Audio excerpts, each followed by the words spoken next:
পরীক্ষা এমন এক ব্যবস্থা যেখানে আমাকে, আপনাকে, সকলকে কখনো না কখনো অংশগ্রহণ করতেই হয়। মনে করুন নিজের বাল্যকাল। আপনি পরীক্ষা দিতে বসেছেন। তাদের মধ্যে কিছু বালক এমন হয় যারা সারা বছর পরিশ্রম করে, পড়াশোনা করে, মন দিয়ে পরীক্ষা দেয়। কিন্তু কিছু বালক এমন হয় যারা নিজের আশেপাশে বসে থাকা বালকদের নকল করে আর পরীক্ষায় কৃতকার্যও হয়ে যায়।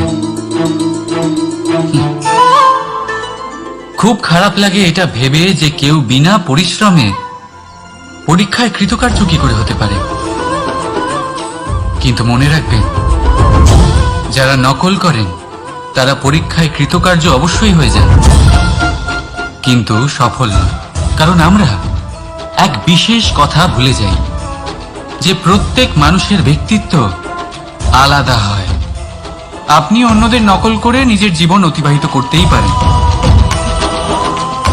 কিন্তু যদি নিজের জীবনে সাফল্য লাভ করতে হয়, যদি নিজের জীবনে আনন্দ পেতে হয়, তাহলে মনে রাখবেন নিজের প্রশ্নগুলোর উত্তর জীবনে নিজেকেই খুঁজে বের করতে হবে। রাধা রাধা।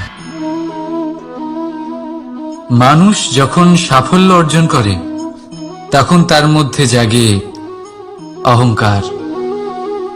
আর এই সময় মানুষ সচরাচর একটা কথা ভুলে যায়, নত হতে। সে ভাবে যে আমি কারোর সামনে কেন নত হব। আর এটা এই কারণে হয় কারণ মানুষ এক গুরুত্বপূর্ণ কথা ভুলে যায় যে এই সংসারে, এই জীবনে সে যা অর্জন করেছে নত হয়েই অর্জন করেছে। বাল্যকালে সে হাঁটতে শিখেছে এই মাটির কাছে নত হয়ে, পড়ে। বড়দের আশীর্বাদ নিয়েছে নত হয়ে। ফসল কাটার জন্য চাষিকে নত হতে হয়, কুয়ো থেকে জল তোলার জন্য কলসিকে নত হতে হয়। ঈশ্বরের থেকে আশীর্বাদ পেতে হলে তার কাছে মাথা নত করতে হয়। ঝড়ের মধ্যে গাছ সুরক্ষিত থাকে কি করে? নত হয়। সম্মান কি করে অর্জন করা যায়? নত হয়। কারোর সামনে নত হওয়া মানে নিজের আত্মসম্মান বিসর্জন দেওয়া নয়।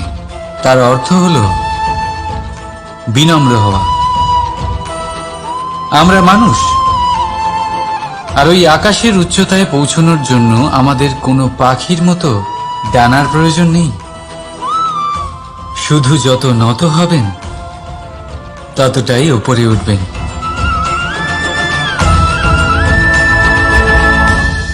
রাধা রাধা। আপনি এই সংসারে এমন অনেক মানুষ চেনেন যারা অত্যন্ত স্বার্থপর, যারা শুধুমাত্র প্রয়োজন পড়লেই আপনার কথা মনে করে। তাছাড়া বহু বছর তাদের দেখাই পাওয়া যায় না, কিন্তু যখনই তাদের আপনার সাহায্যের প্রয়োজন পড়ে হাত জোর করে আপনার সামনে এসে উপস্থিত হয়। বড়ই রাগ হয় এদের ওপরে, মন ভারী হয়ে ওঠে। মন এই কথাই বলে যে এই ব্যক্তির সাহায্য করা উচিত নয়, কিন্তু আপনি এরকম কখনোই করবেন না।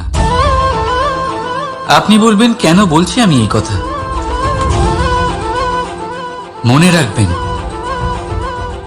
আলোর খোঁজ মানুষ শুধুমাত্র তখনই করে যখন অন্ধকার গভীরতর হয়। তাকে স্বার্থপর ভেবে নিজের মনকে বিচলিত করবেন না।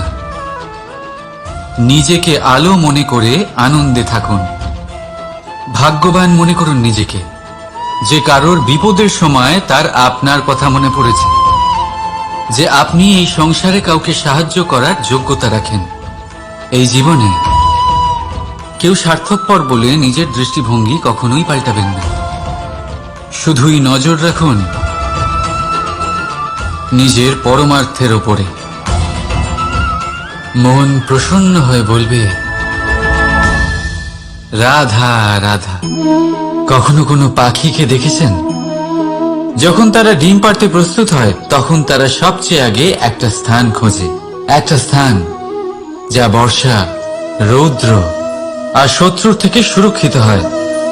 তারপর তারা বাসা তৈরি করে, তারপরেই ডিম পাড়ে। আর তারপর যখন সেই ডিম ফুটে তার সন্তানদের জন্ম হয়, সে তাদের খাবার খাওয়ায়, তাদের রক্ষণাবেক্ষণ করে। কিন্তু যখন তাদের ডানা গজায়, তখন না সে তাদের খাবার দেয় আর না তাদের বাসা বানাতে শেখায়। শুধুমাত্র তাদের উড়তে শেখায় সে। তারপর সেই বাচ্চারা আকাশে উড়তে শিখে নিজেরাই নিজেদের খাবার জোগাড় করতে শিখে যায়।